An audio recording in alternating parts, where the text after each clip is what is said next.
Hey boys and girls. Today we are going to talk about heat transfer. So we're going to talk about, what heat is, how it's produced, and how it's transferred or how it moves. All right. So what is heat? Heat is the transfer of thermal energy. So sometimes you hear it called thermal energy, and that's heat energy. See right here, thermal equals heat. And it's how it transfers from one object to another. Now, heat always flows when an object is warmer than its surroundings. And like we said, heat is a form of energy. So first, how is heat produced? So whenever there are particles or molecules moving, that produces heat. They move about more and they take up more room when they're heated. That's why things expand when they're heated. And we're going to talk about that more a little bit later. But when things are warmer, they get bigger. When things are cooler, they kind of shrink down. There's lots of times you might have noticed this. And like I said, we'll talk about that in a minute. I've got a slide about that. It is also why substances change their state when they're heated. Kind of like solids, liquids, and gases. Like we've said, when we have our ice cube and it melts and it's still that liquid water, or when our liquid water, like when we painted on the sidewalk, it got heated up, evaporated, okay? So that's an example of that heat making that change, okay? Now, heat transfer, this is very important. Heat always moves from a warmer place to a cooler place. Hot objects in a cooler room will cool to room temperature. So think about your tea or your coffee. If you've been here at school with me, you may have seen I warm up my coffee and I sit it on my table and then I don't think about it and then it gets cold and I have to warm it up again. Okay? It was hot, but it's taken on how the room is, the temperature of the room. Now, cold objects in a warmer room will heat up to room temperature. If you were to bring a soda here and you had it in the refrigerator but you kept it out on your desk, it was cold, it's going to start warming up. Like butter or ice are the examples here. If you've ever sat butter out on the table, okay, or your ice in your cup. Okay, examples of heat transfer. Think about when you hold your hands around a cup of hot chocolate. You can feel your hands get warm, your body's getting warm. That's because the heat is flowing from the hot cup into your skin. That cup is warmer than your skin is. That's that heat energy, that thermal energy is being transferred from that cup to your hands. Your body gains that energy and that makes the temperature rise. But that energy is lost from the cup. The cup's temperature then decreases because it's being transferred. It was there in the cup, now it's in your hands. Okay, so I like looking at this cartoon. It says, let's see if I can, I was trying to make it bigger. We see our snowman, and there's 3 different opinions here. You got your snowman out there, he's got a scarf. The green shirt says, don't put the coat on the snowman, it will melt him.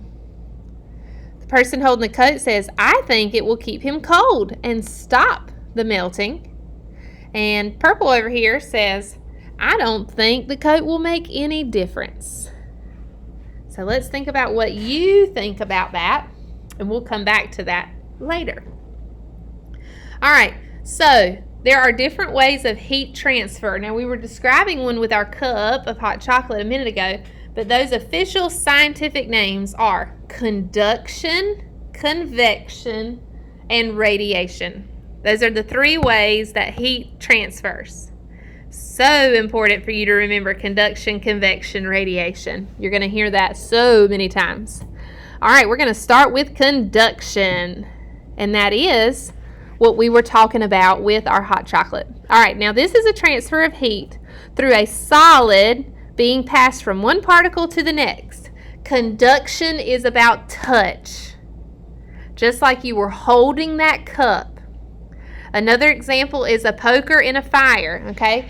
Or if you've ever had, now that's meaning like a metal, like if you've ever made s'mores, they're meaning what you can move around the wood with. That's what the poker is. But if you've ever had, something metal and you've stuck it in a fire, when that metal is touching that fire, it is then going to warm that metal up, and it's going to travel up that poker or whatever that piece of metal is, and it's going to go to your hands. All right? If you've ever put a spoon in tea, hot tea, coffee, in a bowl of soup, and you let it sit there. I think about it with Easy Mac. Sometimes we'll make Easy Mac at home, and we'll stir up that cheese and that noodle in the little bowl, and if the spoon sits in there, that spoon gets hot. That is conduction.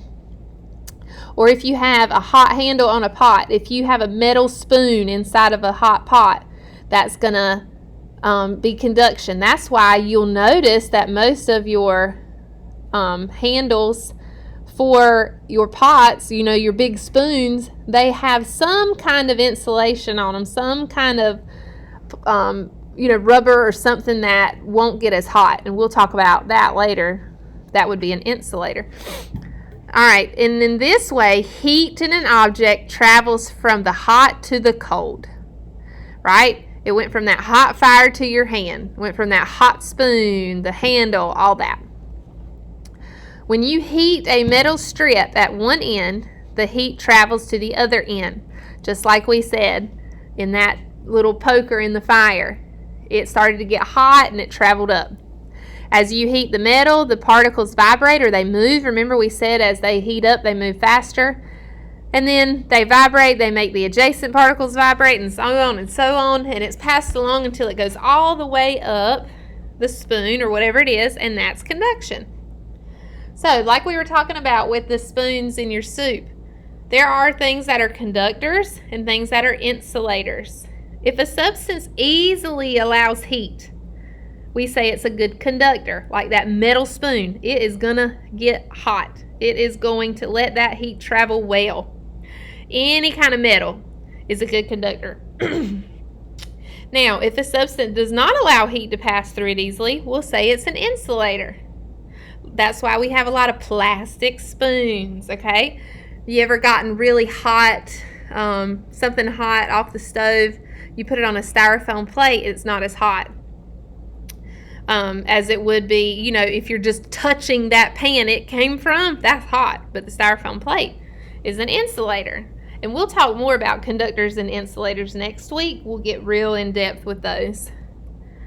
So you can see here's your metal, your heat. This is a good conductor, but they've got probably rubber around it.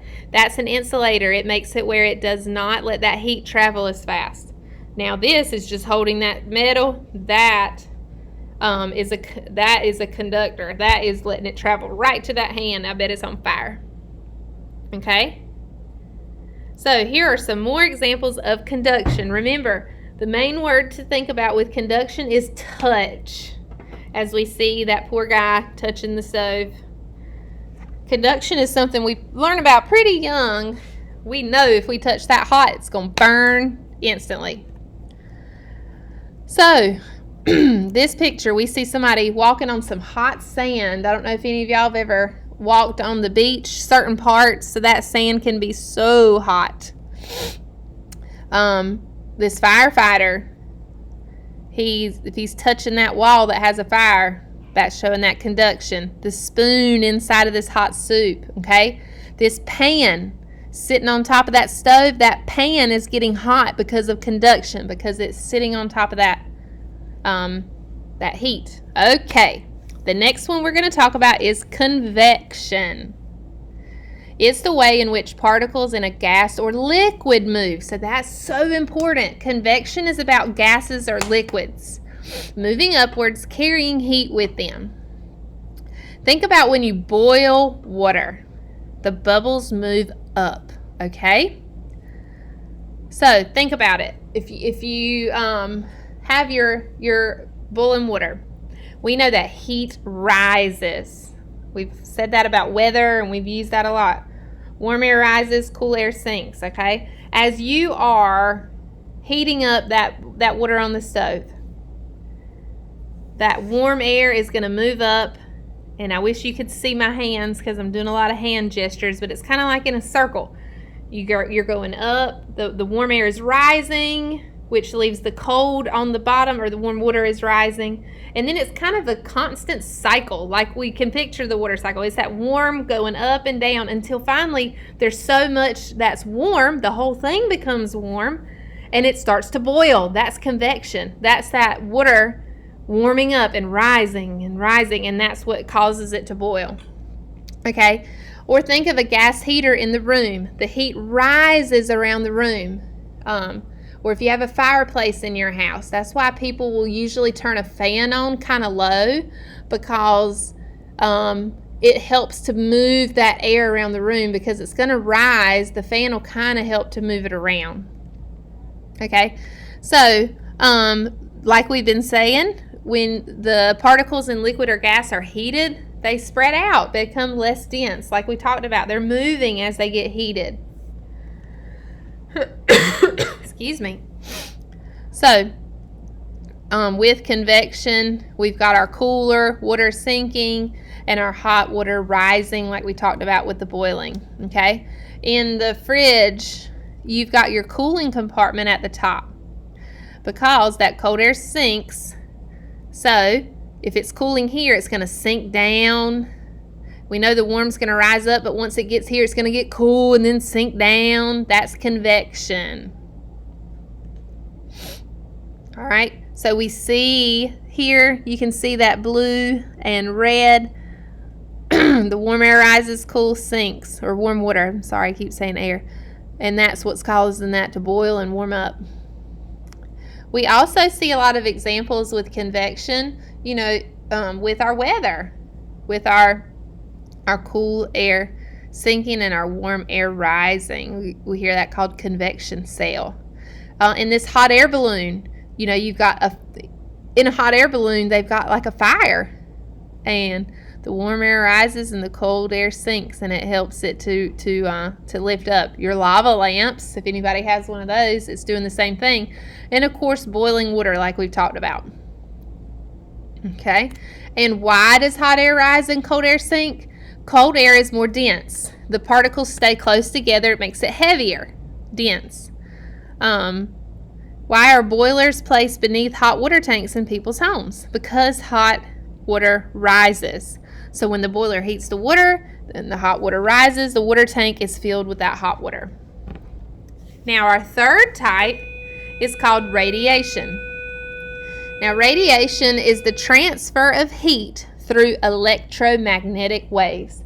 So think about radiation as the sun is a great example, and so is microwave. We hear those examples pretty much all the time when we're talking about radiations.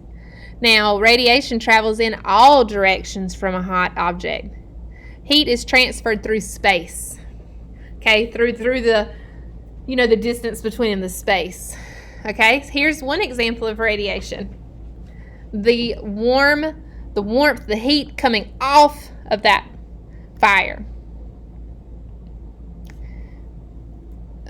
Let's see. Microwave, great example of radiation. Tanning in the sun coming down right here. What you feel coming off of the fire. All right, what color do you think is better to wear on a sunny day? Black or white? Now, a dull black surface will radiate and absorb heat better than a bright, shiny surface. So if you're wearing the black, it's gonna kind of absorb it, and you're gonna be hotter than you would if you were wearing white. Radiation, how does heat energy get from the sun to the earth? There are no particles between the sun and the earth, so it's traveling by radiation, like we said, the sun. Excuse me. Okay, so temperature. The temperature of an object tells us how hot it is, measured in Celsius or Fahrenheit. In America, we almost always say Fahrenheit, and we use a thermometer to do that. Remember that if an object is hotter, it has gained that thermal or that heat energy. And if it cools down, that means it has lost some energy. And energy always moves from hot to cold. Always, always, always, always, always. Uh-oh. Okay, now this is what we were talking about earlier. Why are gaps left in pavement, railway, floorboards? Why are electricity cables left slack? Why are certain bottles of things not filled up to the top? Okay, like we said earlier, when something is heated up, it expands. Like we said, those particles move a little more. And if they're heated up, we need to leave room for those particles to be able to move. I don't know if you notice in your houses, but you might notice at the very base, like where your roof is and your wall meets, you can sometimes in the winter, you might notice some cracks in your walls. That's because they expand in the summer and in the hot, and then they come back down in the winter when it's cool. I'll try to take some pictures at my house when I notice it doing that. It's still kind of warm. But as my house cools down, you can see where it's not as expanded as it was, and you can see where it does expand when it's warmer. Like we said, materials expand when the heat gives the molecules energy and they're moving all around and making it expand. Okay, let's look at these questions. Which of the following is not a method of heat transfer? Radiation, insulation, conduction, convection. We did not say a type was insulation. In which of the following are the particles closest together? Think about it. Remember we said as things warm up, they're bouncing all around. They are the closest together in a solid. Think about a solid, you know, your book. It's just there. It's not moving. Like in a liquid, they're moving around. In a gas, they're moving around a lot. How does heat energy reach the earth from the sun? Anytime you're talking about heat energy and the sun, that is radiation. What is the best surface for reflecting heat radiation? Reflecting that. That would be that shiny white, because that's going to reflect it or make it go away. Remember, we said that that black is going to make it seep in. Which is the best surface for absorbing? There it goes. Heat radiation, dull black. So you can see in this picture, this is another example. Energy in conduction is touch, contact. Convection is that liquid or gas moving, those molecules like boiling water. And radiation is energy transferred by electromagnetic rays. The sun, off of a fire, microwave. So we can see here, we can see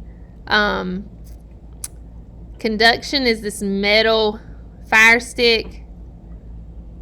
The convection is what's happening in the air right here. That's what they're meaning with that convection, as that warm air rises. And then radiation is what you're feeling off of that fire. Excuse me. All right, another example. Pan in contact with the burner. That's conduction, that direct contact, that touching. Radiation is this between the sun and the earth. Convection is this warm air rising, cool air sinks. We're seeing it again. Conduction, touch. Radiation off that fire. Convection is what's happening inside that water. All right, and that is basically what that's about. Our heat transfer, convection, conduction, and radiation.